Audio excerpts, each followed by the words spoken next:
Kag sa numero 1 sa mga balita subong adlaw, 2,130 ka mga baboy gikan sa 13 tanan ka mga LGU sa Negros Occidental ang nagkalamatay bangod sang mga masakit.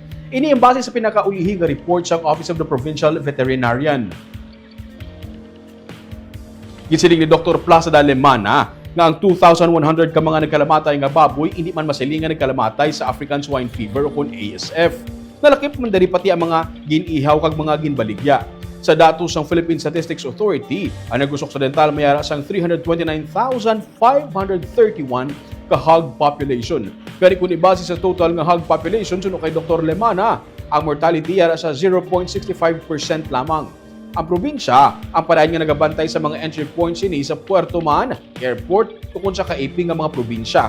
Kung labot sini, suno kay Lemana, ang mga banwak ang syudad, nagababaskog man sang ilatag sa mga border control monitoring kag biosecurity measures. Damlag pa, suno kay Governor Eugenio C. Lacson, dapat kasundon ang mga naplastar na nga protokol.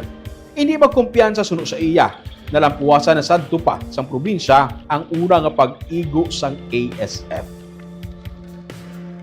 Total population of the province, data from PC, we have 329,531, equivalent to 0.65%. Ano tayo kang mga mortalities nga hindi pala related sa ISF kag sa hog cholera? Ang tanan abi, ginakuha natin ang tanan ni mortalities. So wala ni siya na test ang mortalities sa hog cholera kag ESF. So hindi natin sila mag-consider na ESF natin. Kaya ang ginakuhaan lang natin samples sa mga surroundings na ara pa da ang baboy nga live. So amo na na ang mga mortalities wala ginakuhaan sample kaya simple patay na, nalubong na.